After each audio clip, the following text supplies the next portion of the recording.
Assalamualaikum warahmatullahi wabarakatuh. Salam dan bahagia. Perkenalkan, nama saya Triska Arnanto, salah satu dosen dari Fakultas Pertanian Universitas Sarjana Wiyata Taman Siswa Yogyakarta, program studi S1 Agroteknologi. Perkenankan saya untuk menjelaskan mata kuliah yang saya ampu, yaitu mata kuliah genetika dengan metode DIA atau Delivery, Interaction, and Assessment, serta metode 3N, yaitu niteni, niroake, dan nambai, atau amati, meniru, dan memodifikasi. Video ini dibuat dengan tujuan untuk memenuhi salah satu persyaratan sertifikasi pendidik untuk dosen tahun 2025, yaitu pernyataan diri dosen dalam unjuk kerja Tridharma Perguruan Tinggi atau PDD UKT-PT, khususnya aspek pengajaran. Mata kuliah genetika merupakan mata kuliah wajib yang harus ditempuh bagi mahasiswa semester 4 program studi agroteknologi Fakultas Pertanian UST Yogyakarta. Mata kuliah genetika memiliki bobot 3 SKS, 2 SKS teori, dan 1 SKS praktikum selama 1 semester ke depan. Bahasa pengantar dalam mata kuliah genetika adalah bahasa Indonesia. Mata kuliah genetika bertujuan untuk membekali mahasiswa dengan pengetahuan, konsep, dan keterampilan dalam memahami pola pewarisan sifat sebagai dasar untuk merakit varietas unggul yang baru. Mata kuliah ini akan membahas konsep genetika dasar, hukum Mendel, penyimpangan hukum Mendel, replikasi DNA dan RNA, interaksi gen, pautan atau pindah silang, ekspresi gen, mutasi, dan keragaman genetik tanaman. Capaian pembelajaran lulusan atau CPL program studi agroteknologi yang dibebankan pada mata kuliah ini adalah yang pertama, menguasai konsep teoritis tentang ilmu dan teknologi tanaman, ilmu dan teknologi media tanam, ilmu dan teknologi lingkungan, dan teknologi produksi tanaman berkelanjutan.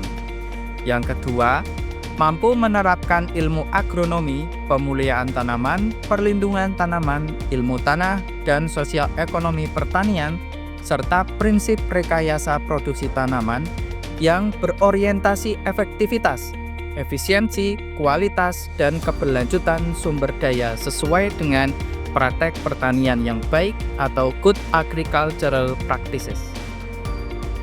Capaian pembelajaran mata kuliah atau CPNK pada akhir perkuliahan ini ada 6.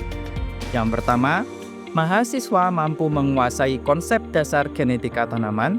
Yang kedua, mahasiswa mampu memahami pewarisan sifat dari tetua kepada keturunannya. Yang ketiga, mahasiswa memahami bahan genetik yang mengendalikan sifat yang diwariskan. Yang keempat, mahasiswa mampu memahami adanya pewarisan sifat di luar inti.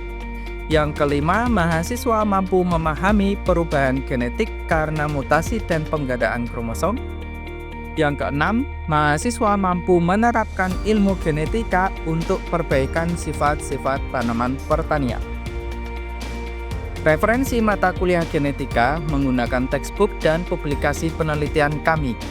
Di antaranya, buku genetika tanaman, buku ajar genetika dasar, genetika, belajar genetika dengan mudah dan komprehensif, serta publikasi penelitian yang kami lakukan antara lain yang berjudul Genetic Variation and Heritability of 11 Clones on Characteristic of Resistance Against Empoasca sp. dan efektivitas auksin dan giberelin terhadap umur berbunga dan umur panen tanaman koro pedang.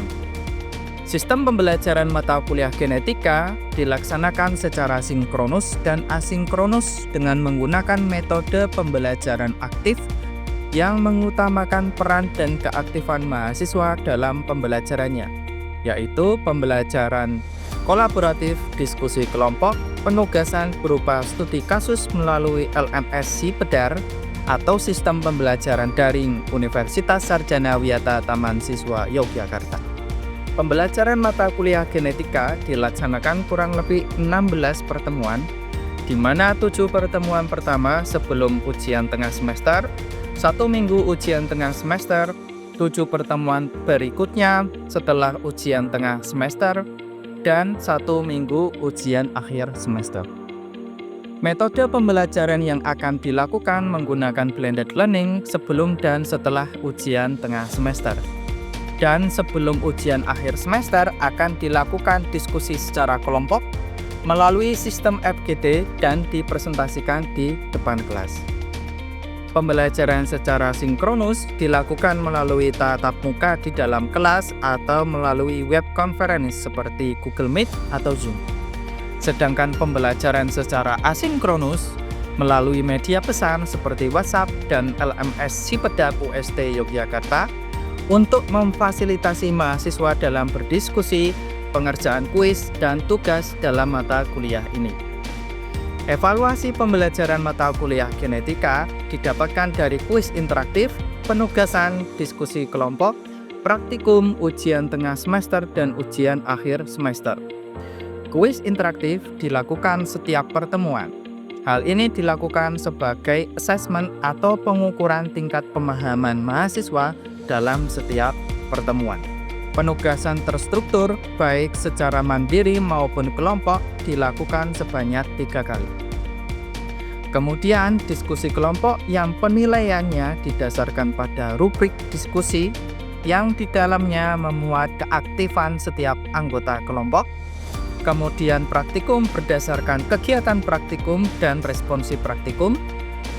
Ujian tengah semester dan ujian akhir semester dilakukan menggunakan studi kasus pada isu-isu terkini dalam genetika, khususnya pada genetika tanaman. Pembobotan setiap bentuk evaluasi hasil pembelajaran adalah aktivitas partisipatif yang terdiri dari kehadiran dan partisipatif mahasiswa di kelas sebesar 10%, kuis dan tugas terstruktur sebesar 10%, diskusi kelompok sebesar 15%, praktikum sebesar 20%, ujian tengah semester sebesar 20%, dan ujian akhir semester sebesar 25%, dengan total pembobotan hasil evaluasi pembelajaran sebesar 100%. Demikian informasi yang bisa saya sampaikan mengenai mata kuliah genetika untuk mahasiswa program studi agroteknologi Fakultas Pertanian Universitas Sarjana Wiyata Taman Siswa Yogyakarta. Berikutnya merupakan cuplikan dari proses pembelajaran yang saya laksanakan secara sinkronus tatap muka di ruang kelas. Assalamualaikum warahmatullahi wabarakatuh. Selamat siang, salam dan bahagia. Sebelum kita mulai perkuliahan pada siang hari ini, kita berdoa terlebih dahulu. Berdoa dipersilakan.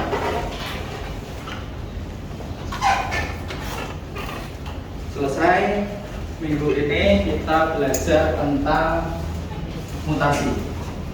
Nah, namun sebelum ke sana kita coba flashback kembali, yaitu pertemuan minggu lalu ya. Yang pertama adalah hikmah secara genetika molekuler bahwa makhluk hidup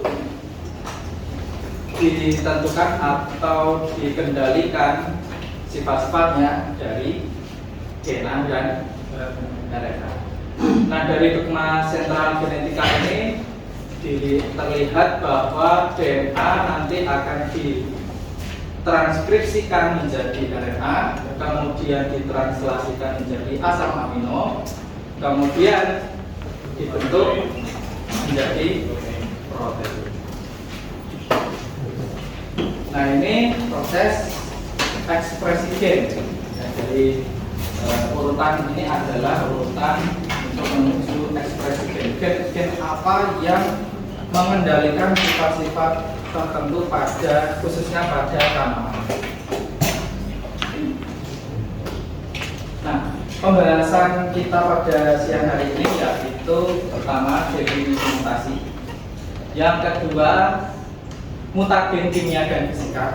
Mutagen ini nama lain dari agen mutasi atau penyebab mutasi, bisa dari senyawa atau bahan radioaktif. senyawa-senyawa yang misalkan terlalu ekstrim itu terkadang bisa menyebabkan mutasi. Kemudian mekanisme perbaikan DNA, kemudian mutasi balik dan mutasi penekan. Nah, capaian pembelajaran pada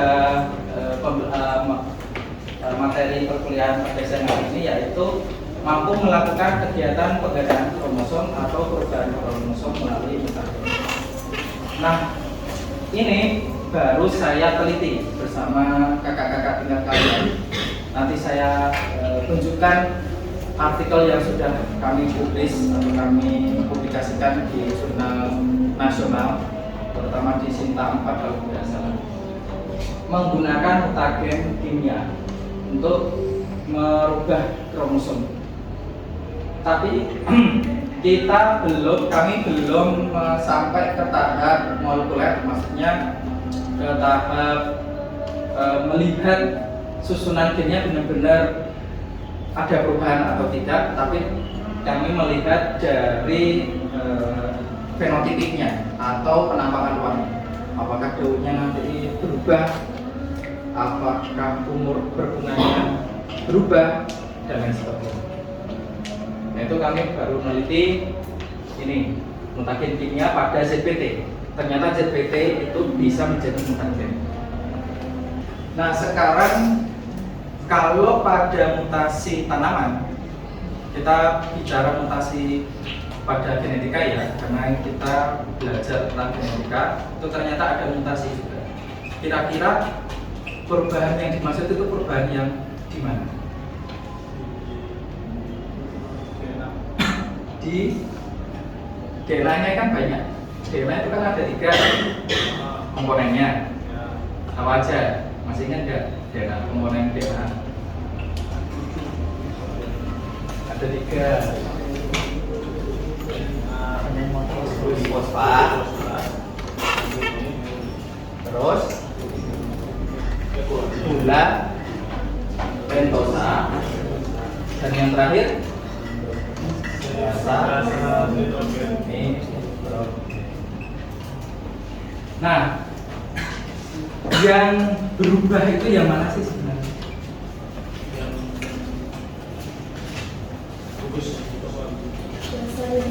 Basa nitrogen terdiri dari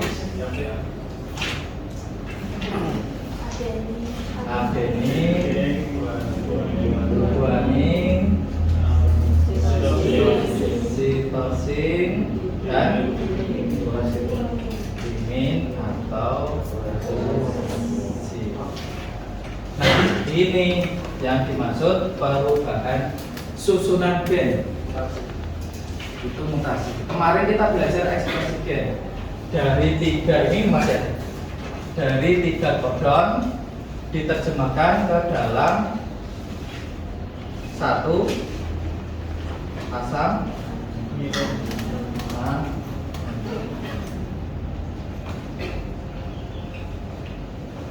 Perubahan materi genetik selain dari segregasi dan rekombinasi, frekuensi kejadiannya mungkin 1/1 juta kejadian. Jadi tidak sesering mungkin. Bisa jadi karena suhu yang ekstrim, tiba-tiba suhunya dingin. Mau nggak mau tanaman kan harus bertahan hidup ya. Kalau kita bisa enak, bisa pindah. Kalau tanaman, pindahnya gimana? Nyabut akarnya sendiri terus jalan, kan ya. Jadi dia bertahan hidup dengan cara salah satunya mutasi. Gennya dirubah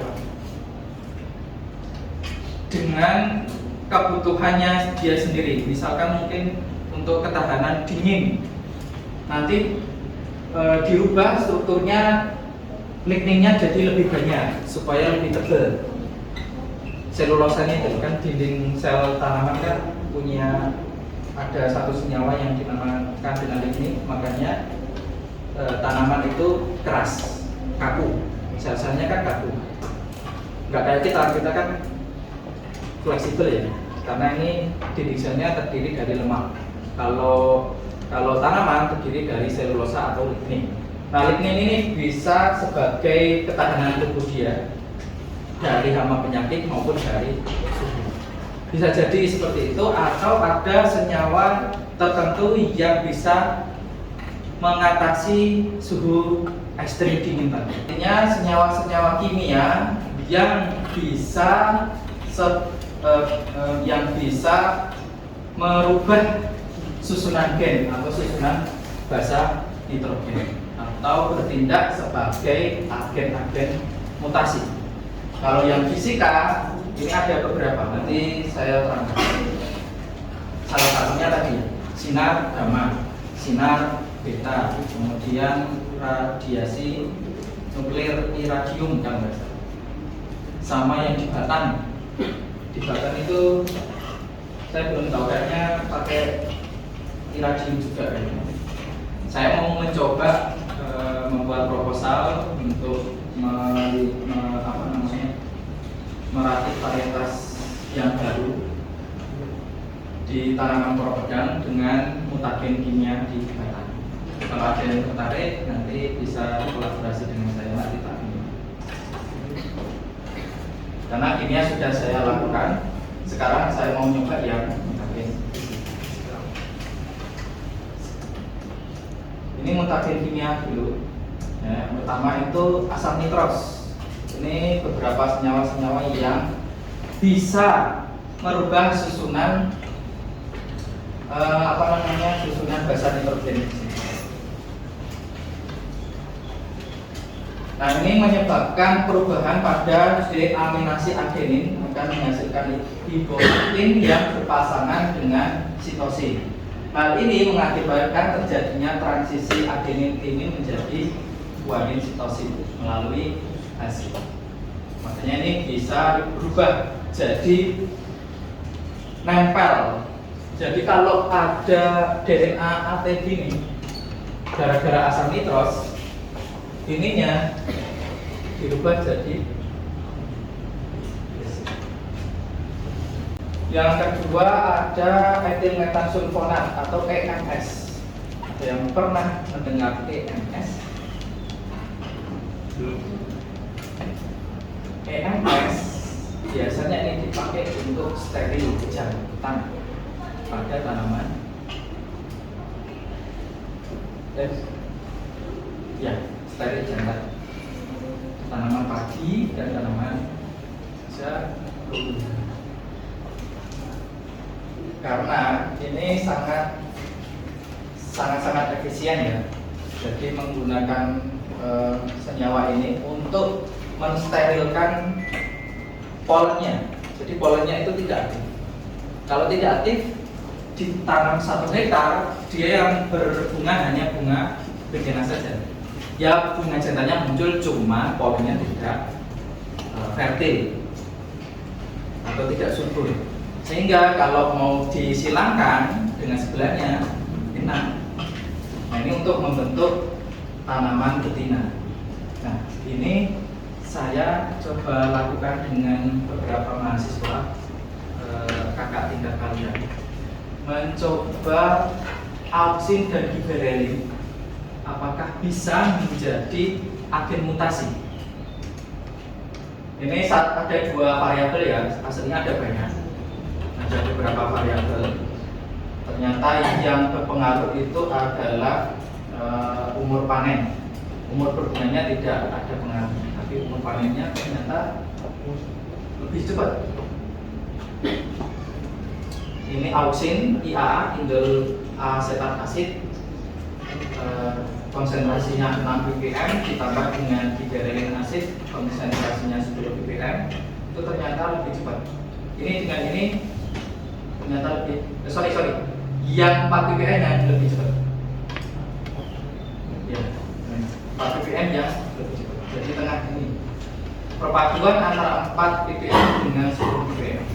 Ini yang paling cepat. Auksin dan giberellin ternyata mempengaruhi hari panennya pada tanaman propagand. Ini hari panen setelah tanam ya, jadi tidak pas bunga muncul bunganya, terus dihitung sampai panennya berapa hari. Ini dari tanam sampai panen.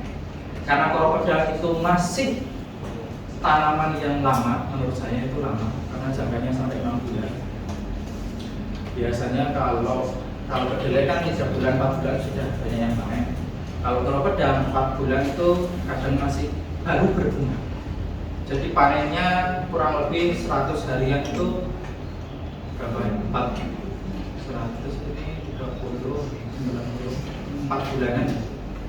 Ini lebih cepat daripada tanaman yang biasa yang tidak ada perlakuan.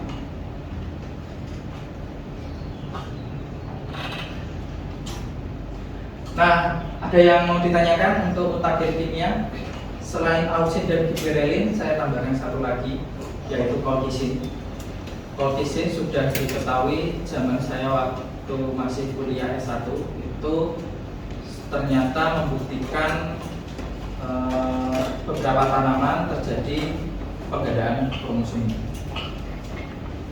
Kalau dilihat di kasat mata, itu tanamannya terlihat lebih besar daripada tanaman aslinya. Kalau saya nyebut itu tanamannya diganti. Biasanya ukuran misal tingginya 100 cm, kalau dikasih colchicine bisa jadi 150 sampai 200. Misalkan daunnya normalnya itu katakan segini, kritik harus diuji coba ya. Ternyata ada beberapa percobaan itu bisa jadi kembali lagi. Nah, ini sebenarnya hasil penelitian. Tapi kalau kita melihat secara langsung agak susah karena kita hanya bisa melihat secara fenotip atau penampakan luar. Perubahan urutan basa pada DNA mutan. Saya tadi belum menyebut. Produk dari mutasi adalah mutan, tanaman mutan. Karena kalian pasti sering dengar kata mutan, terutama yang gemar film Marvel. Ada yang suka film Marvel? Iya, itu kan namanya mutan. Ya, orang-orangnya memang bermutasi gennya, tidak seperti manusia biasa. Cuman itu bedanya fiksi.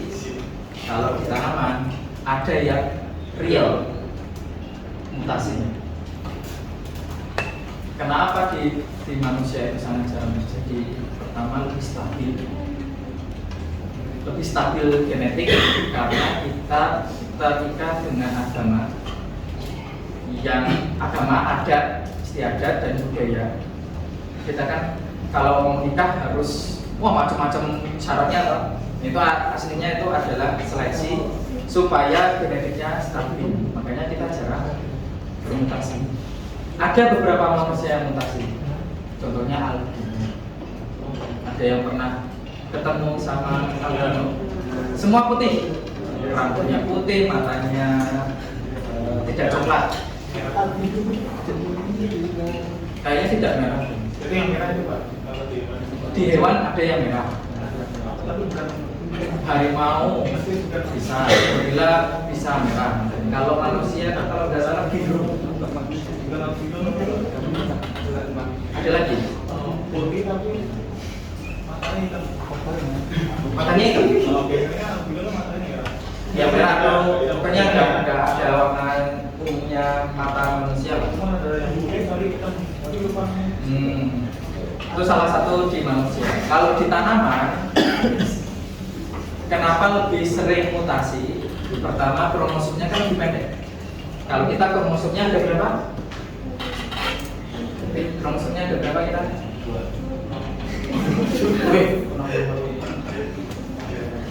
Satu setnya berapa? Sudah paham?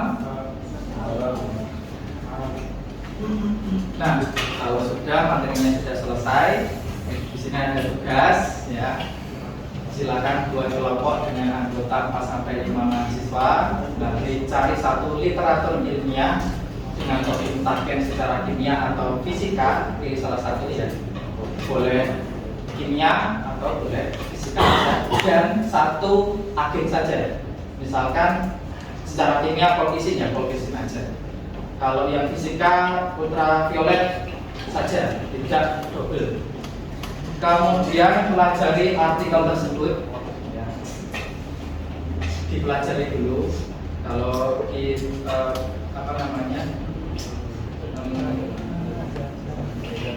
aktifnya pengajarannya Ki Hajar itu niteni, artinya mengamati, mempelajari dulu.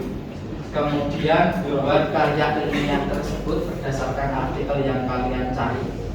Ya, kalau ajarannya Ki Hajar itu niroke atau meniru dulu. Kemudian dimodifikasi konsentrasi mutagennya. Ketemu misalkan punya saya. Ya. Publikasi saya, artikel saya itu asam auksin dan asam giberelin 2, 4, dan 6 ppm dikombinasikan dengan 10 ppm giberelin. Nah, ini kalian bisa ubah, bisa 10, 12 atau 6 ppm, ininya yang diubah 2, 5, 7 dan seterusnya. Itu contoh aja. Sehingga nanti ajarannya Ki Hajar bisa diterapkan, nambahi atau memodifikasi. Kemudian dibuat paparan presentasi dari karya ilmiah tersebut berdasarkan asumsinya juga. Kira-kira kalau dikasih dirubah seperti ini nanti hasilnya seperti apa? Ada perubahan genetiknya apa? Nah, PPT-nya nanti diunggah ke sipedar masing-masing, kemudian dipresentasikan dengan kelompok ini. Sampai sini ada yang mau ditanyakan? Terkait tugasnya?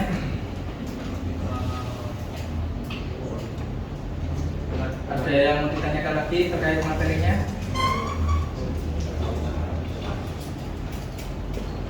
Baik, kalau sudah selesai kita cukupkan materi pada siang hari ini. Kita cukupkan. Sebelum kita tutup, kita berdoa terlebih dahulu. Berdoa dipersilakan. Selesai, terima kasih, selamat siang, salam.